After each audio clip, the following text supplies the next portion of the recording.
Bonjour et bienvenue dans ce nouvel Artisamag, le premier du printemps. Alors que va-t-il se passer? 3 parties dans cet Artisamag, dont une première qu'on ne connaît pas encore, c'est 3 questions A, acquis au président national des chambres de métiers de l'artisanat. Il s'agit aussi de notre président régional, il s'appelle Joël Fourny.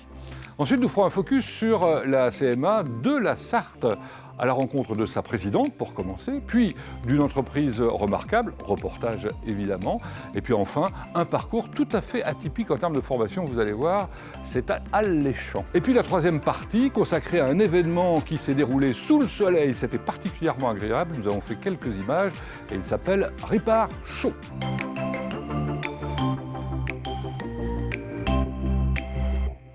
Joël Fourny a été président départemental de Loire-Atlantique, puis président régional, et depuis 2021, il est également président national des chambres de métiers et de l'artisanat. Nous l'avons rencontré à l'occasion d'une visite dans une entreprise Métal 360, tout à fait remarquable dans le Maine-et-Loire, que vous allez découvrir dans cette même émission le mois prochain. Et nous lui avons posé des questions essentielles. D'abord, comment va l'artisanat ? On a quelques tensions dans le secteur du bâtiment et notamment sur la construction du neuf. Ça l'est moins sur les entreprises qui travaillent plus pour le particulier en maintenance, en transformation, etc., en rénovation. Là, on a plutôt des entreprises qui restent encore avec une activité assez forte. Et puis, on a aussi dans le domaine alimentaire des artisans comme des charcutiers, des boulangers, des bouchers qui ont un panier moyen qui a plutôt baissé. Donc, leurs clients font le choix de réduire la consommation. Pour autant, ça se stabilise malgré tout suivant l'évolution qu'on peut apercevoir. Et puis, il y a aussi une réelle difficulté liée au fait que les entreprises, dans le même temps, subissent aussi de fortes évolutions concernant les coûts de matières premières, les coûts d'énergie. Ça amène à une fragilité sur le fonctionnement même de l'entreprise et la rentabilité même de l'entreprise. Et puis, d'autre part, vous avez aussi tout le secteur financier qui doit, dans cette période un peu complexe, un peu période charnière, prendre le temps aussi de regarder avec eux comment les accompagner sur le point de vue trésorerie et faciliter les choses, notamment par rapport à l'accompagnement sur l'investissement. Il y a aussi tous les éléments à prendre en compte concernant les aménagements nécessaires pour le côté développement durable et environnemental, pour réduire aussi les coûts de l'énergie. Alors, la deuxième question, elle est toute naturelle. Et l'artisanat en Pays de la Loire, comment se porte-t-il ?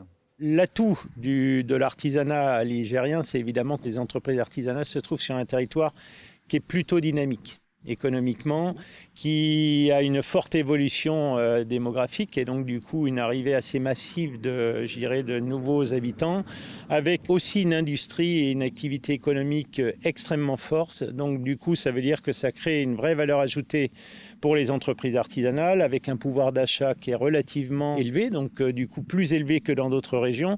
Et quand on regarde et quand je compare à d'autres régions, évidemment, c'est vraiment un réel atout pour l'entreprise artisanale. Ça veut dire aussi que du coup, elles ont une capacité à pouvoir se développer peut-être plus rapidement, se conforter dans les transformations qu'elles doivent engager aujourd'hui.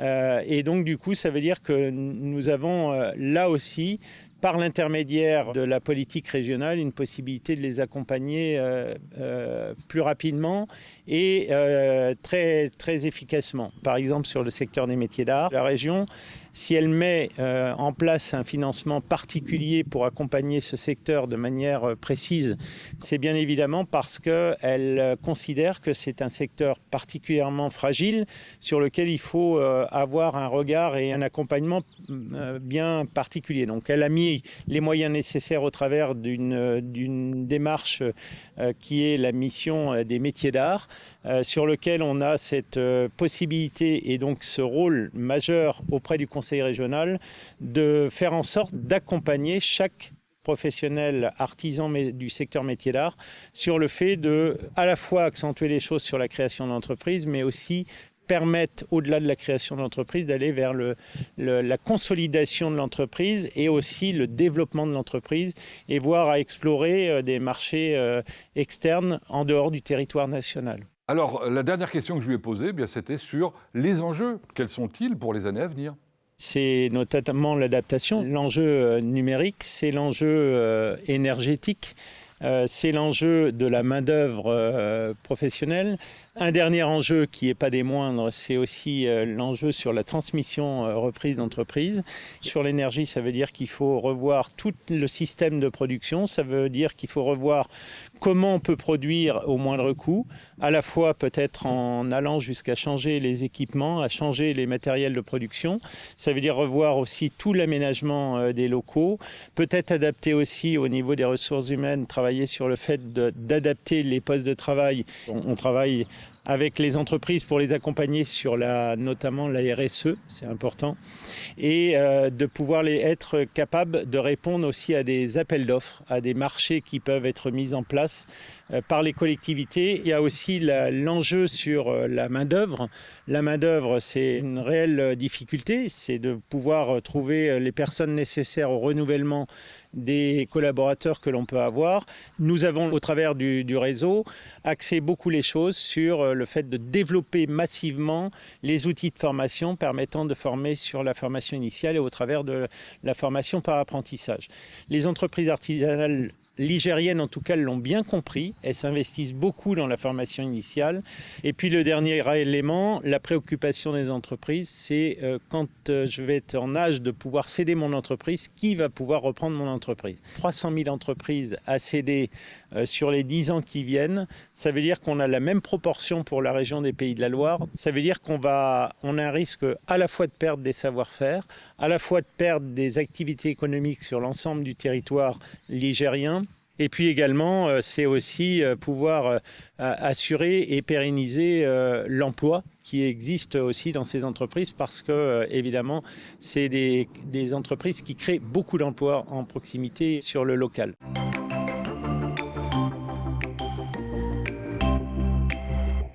Chaque mois, dans ce focus, on vous propose de découvrir l'état de l'artisanat dans un département. En l'occurrence, cette fois-ci, c'est la Sarthe. Et la présidente, elle s'appelle Fabienne Malher-Boulanger. Elle nous a accueillis dans son bureau. Eh bien, nous avons rendez-vous dans le bureau de la présidente de la Chambre de métier de l'artisanat de niveau départemental de la Sarthe. C'est Fabienne Malher-Boulanger. Bonjour. Bonjour Pascal. Alors Fabienne, vous êtes présidente depuis combien de temps ? Alors, je suis élue consulaire depuis 7 ans et présidente depuis 2 ans et demi. Une jolie charge. On l'a découvert avec vos collègues dans les émissions précédentes. Comment vous y êtes arrivés, vous ? Alors, après 17 ans passés dans la finance, j'ai fait de ma passion mon métier. Et puis, le président Guy de Schlummester, à l'époque, est venu frapper à la porte de l'atelier pour me demander d'entrer dans l'équipe des élus consulaires. Et puis après, c'est la vie d'une équipe qui a fait que les élections d'après, c'était la présidence qui m'attendait. Vous êtes une artisane un peu originale et particulière, tout à fait atypique. Alors vous l'avez expliqué, 17 ans dans la finance, et puis ensuite, un double métier, on peut dire ça ou pas ? C'est ça. Je fais de ma passion mon métier. Donc, je suis avant tout artisane dans le moulage, dans l'artisanat d'art. Et puis, la demande a été de m'emmener vers des ateliers. Aujourd'hui, clairement, j'accompagne dans la matière avec l'artisanat d'art, dans le moulage, et puis dans la manière, puisque j'accompagne à titre personnel ou professionnel, en individuel ou en collectif, en étant spécialisée finalement dans l'accomplissement et l'efficacité. Donc on aborde des grands thèmes comme la gestion du temps, la cohésion d'équipe, l'orientation, puisque c'est quelque chose qui me passionne d'accompagner pour avoir un positionnement dans lequel nous nous sentons bien. Alors là, vous illustrez effectivement l'originalité qu'on peut trouver chez certains artisans. Ils sont tous différents les uns des autres, ils ont tous une personnalité, évidemment des qualités, ça va sans dire, mais surtout, j'allais dire, il n'y en a pas un identique à l'autre. Ils sont nombreux d'ailleurs en Sarthe, je pense. Bien sûr, près de 12 000 artisans en Sarthe. Alors l'artisanat, c'est 250 métiers. Il y a près de 20 000 salariés de l'artisanat en Sarthe, mais quand on dit que chaque artisan est particulier, mais c'est vrai pour l'humain en lui-même. Nous sommes tous uniques et dans l'artisanat, souvent il y a des parcours et de plus en plus des parcours de reconversion. Donc on arrive dans le métier de l'artisanat, soit riche d'une formation initiale très spécifique, et on en reparlera, hein, nous avons des outils pour à la Chambre de métier de l'artisanat, mais aussi parfois riche d'une reconversion et d'un autre métier ou d'autres formations. Alors, les artisans sont plus fiers aujourd'hui de leur métier qu'il y a quelques années. Clairement, ils savent maintenant un peu se mettre en avant. Cela étant dit, ça n'est pas simple parce que, comme on l'a dit, donc ils sont tous différents les uns des autres. Puis il faut les organiser. La Chambre de métier de l'artisanat, elle sert à ça ou pas? Expliquez-nous un peu ce que vous faites concrètement et comment c'est organisé.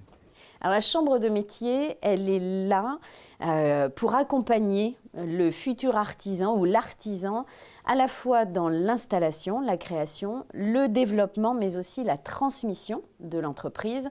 L'artisan, il est humble, souvent par nature, alors qu'il a un métier extraordinaire, un métier qui donne du sens. Et la Chambre est là pour donner le meilleur du potentiel de chaque artisan.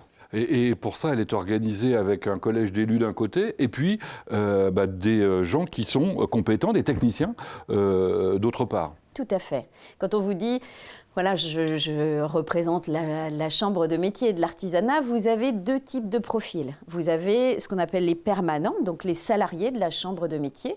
Ils sont plus de 90 en Sarthe, répartis sur 2 sites.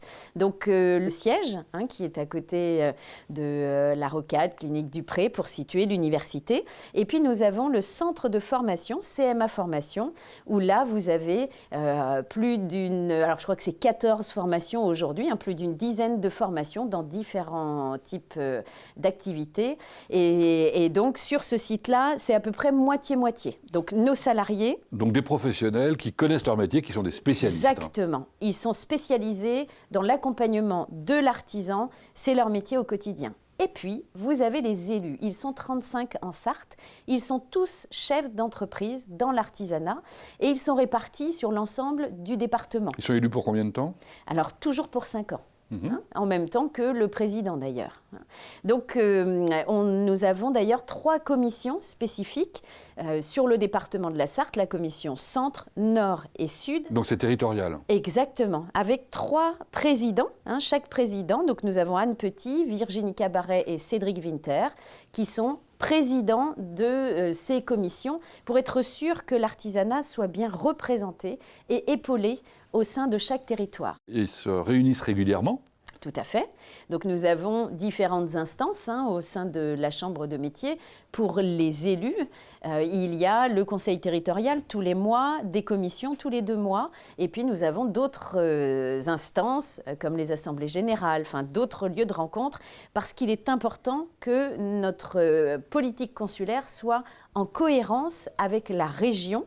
Nous sommes régionalisés, hein, notre identité juridique est bien régionale au sein des chambres de métier et de l'artisanat. Donc on donne des avis à la structure régionale et c'est la structure régionale qui prend des décisions en termes d'action, etc. Exactement. Et nous avons la chance, au sein des départements de la région Pays de la Loire, d'avoir chaque président est aussi vice-président régional, ce qui permet d'assurer cette cohérence au niveau du portage des dossiers. Vous avez évoqué la formation il y a un instant. Alors, effectivement, vous avez de très beaux bâtiments, d'ailleurs récents, hein, c'est ça, hein? Tout à fait. À la pointe de la technologie.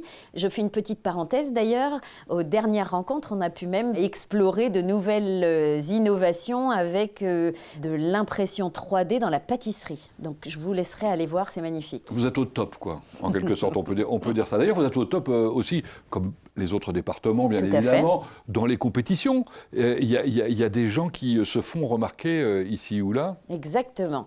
Le tout, c'est, comme on le disait tout à l'heure, l'humilité de l'artisan. Eh bien, il faut que nous aidions à prendre la juste place, et notamment dans les reconnaissances. Nous avons plein de concours dans l'artisanat. On incite à les faire, ces concours-là, parce qu'on gagne en expérience, se donner le challenge, se mettre au défi. Je vais citer les meilleurs apprentis de France, meilleurs ouvriers de France, les World Skills.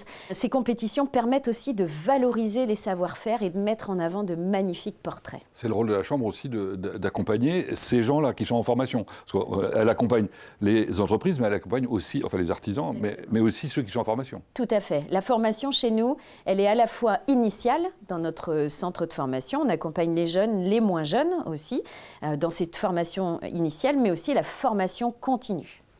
Bon, parlons peut-être un peu des projets locaux et de vos ambitions. D'ailleurs, à propos de formation, il y a un nouveau brevet qui se crée cette année, c'est ça? Oui, donc il y a un brevet de maîtrise dans la coiffure notamment. Donc ça, c'est important parce que l'artisanat, on pense souvent au CAP, le certificat d'aptitude professionnelle. En revanche, on peut aller très loin avec les diplômes de l'artisanat et avec des diplômes d'équivalence Bac+5 sans problème pour pouvoir être son propre patron. En boulangerie aussi, je crois, non? Tout à fait. Exactement. Je vous ai dit la coiffure. Alors, la coiffure, c'est déjà le cas. Et la boulangerie, c'est la nouveauté. Mais voilà. Bon, dans les projets qui vous tiennent à cœur, il y a la participation à la foire du Mans. Oui, la foire du Mans, c'est un rendez-vous à fort rayonnement, sartois tout d'abord, mais c'est vraiment, vous l'avez vécu Pascal, la foire du Mans, chaque année c'est un rendez-vous où l'institution consulaire a l'opportunité de rayonner et puis d'être avec les partenaires locaux de façon très présente et puis de valoriser l'artisanat et la chambre de métier. On y voit à la fois des jeunes et puis des gens très très confirmés qui présentent leur savoir-faire à travers des démonstrations. C'est très chouette. Bon, pour terminer cet échange, quelques actions que vous menez, que vous souhaitez valoriser, j'allais dire, pour les temps à venir. Alors des actions, nous sommes toujours en action. On cherche toujours à faire mieux, comme le chef d'entreprise. Ce n'est pas en restant en inertie que nous avançons.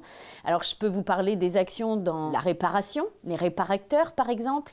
On a eu le Répar Show dernièrement. Ah oui, c'était un vrai succès, on peut le dire. Un vrai succès, en partenariat avec bien sûr toutes les équipes consulaires, mais aussi le partenariat de la mairie du Mans qui nous aide beaucoup. On a des partenaires bancaires, nous en avons plusieurs. Pour le Répar Show, c'est le Crédit Agricole, le département, la région. Je précise que vous le découvrirez dans un instant, juste après magnifique. Ce focus sur la Sarthe. Et puis l'accompagnement de la jeunesse, bien entendu. L'action Bravo les artisans, qui est maintenant régionalisée, qui aide à prendre contact avec l'artisanat. Donc les jeunes collégiens peuvent se rapprocher de leur direction collégienne pour venir vivre une expérience riche de sens au sein de l'artisanat. Alors comme vous vous ennuyez, vous êtes très engagé dans plein de choses aussi, et Formasart notamment, et qui pour vous est quelque chose d'essentiel. L'objectif de Formasart, c'est mettre sur un plateau tout ce qui existe en termes de formation, mais aussi de découverte des métiers. Et on a accueilli 20 000 visiteurs à la dernière édition. Et c'est une action vraiment qui implique tout le territoire pour les jeunes et les moins jeunes. Voilà, le dynamisme de la présidente, Fabienne Malher-Boulanger. Merci. Merci à vous, Pascal. Je vous donne rendez-vous maintenant à Légnat-en-Belin. On va chez Joli Cœur, qui était présent au dernier salon Made in France. Joli Cœur, c'est ma mère qui m'appelait comme ça quand j'étais petit. Je suis brasseur déjà depuis des années.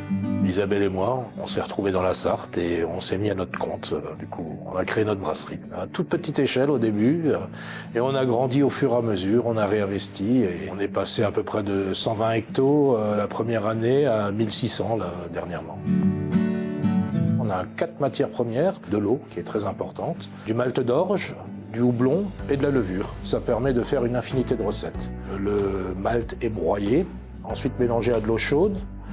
Une infusion est faite, c'est-à-dire que donc, la farine du grain va se transformer en sucre. Le jus sucré qu'on obtient, qu'on appelle du mou, est ensuite bouilli, dans lequel on ajoute des houblons aromatiques et amérisants. Et ensuite, le mou est refroidi, envoyé dans les fermenteurs, dans lesquels on va rajouter la levure, qui va donc manger le sucre qu'on lui a préparé et le transformer en petites bulles et en alcool. Le brassage en lui-même, ça prendra la journée, mais après, du jour où on brasse jusqu'à temps que la bière soit consommable, il faut compter de 3 à 4 semaines.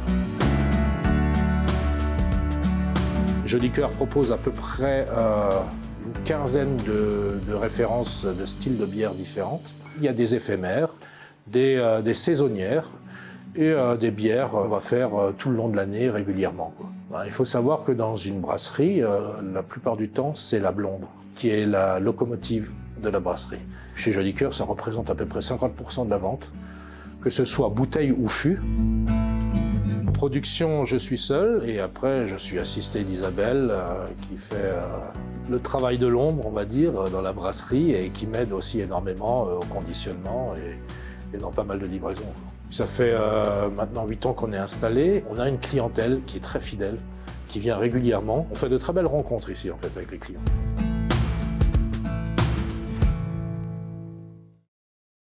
Allez, maintenant, pour terminer ce focus sartois, on a voulu rencontrer une personne qui a un parcours particulièrement atypique en termes de formation et qui va bientôt être, entre guillemets, sur le marché et dont vous pourrez être peut-être client si vous êtes sartois ou du Maine-et-Loire, parce que c'est pas très loin.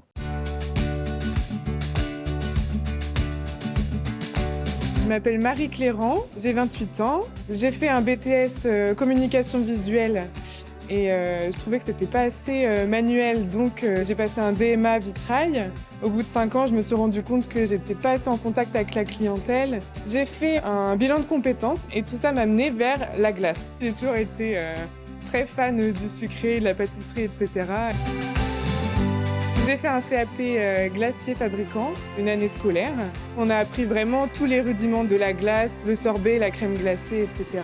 C'est une année pas facile, ça c'est intense. Moi je partais vraiment de zéro concernant la pâtisserie et la glacerie. Comme je faisais pas de pâtisserie au départ, j'ai fait un peu des cours de mise à niveau. Donc je me suis vraiment retrouvée avec ceux qui ont 14-15 ans. Au début, vous voyez, pour la partie glacerie, on était 3 dans la classe.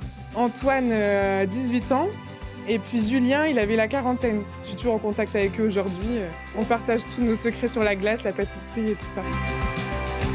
J'ai eu mon diplôme. J'étais super contente parce que j'ai eu 17,5. Je m'y attendais pas du tout. J'ai super bien réussi. Ensuite, l'objectif, c'est d'ouvrir ma propre glacerie. Ça s'appelle Glacerie Frisson, place du marché au blé à la Flèche.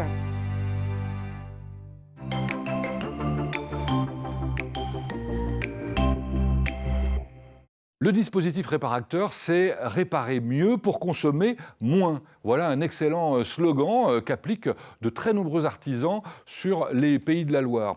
La difficulté, c'est d'aller à la rencontre des clients qui ne connaissent pas obligatoirement cette possibilité. C'est ce qui a été fait récemment, pour la 3e fois d'ailleurs, c'était Place de la République au Mans, dans un Répar Show ouvert au grand public et uniquement consacré à la réparation. À découvrir maintenant. Aujourd'hui, c'est le Répar Show Place de la République, la 3e édition. Des artisans de la réparation qui montrent leur savoir-faire, qui encouragent les clients à venir faire réparer plutôt que de jeter, qui proposent des ateliers, sensibilisent à l'économie circulaire. L'actualité de la réparation incite le consommateur à les faire réparer. Il y a l'indice de réparabilité qui est mis en place. Il y a des bonus réparation qui sont sortis ces derniers mois. Et pour autant, aujourd'hui, on s'aperçoit quand même encore qu'il y a beaucoup d'appareils qui ne sont pas réparés. Notre activité comprend la vente et la réparation de matériel dans le domaine du bâtiment et de la motoculture. On arrive à une petite équipe de 5 personnes. C'est 60% de réparation par rapport au chiffre d'affaires, par rapport à la vente. C'est l'effet écologique. Je suis réparateur vélo, vélo ancien, vélo moderne, cadre acier, cadre carbone. Et puis j'ai les compétences pour réparer les mobylettes et les Solex. Répar Show, c'est sympa, ouais. On a déjà la voix un peu cassée à 11h du matin, là, c'est bien, ouais. Et puis en fin de journée, on ne sait plus trop où on habite. Et c'est ainsi que se termine cet Artisamag du mois de mai. En juin, que va-t-il se passer? Eh bien, on fera un focus sur le Maine-et-Loire notamment. On est allé chez Métal 360, je le disais tout à l'heure, entreprise tout à fait remarquable dans le Choletais. Elle prépare notamment les apprentis pour les World Skills français, bien évidemment, mais aussi pour l'équipe japonaise. Étonnant. Alors, rendez-vous le mois prochain.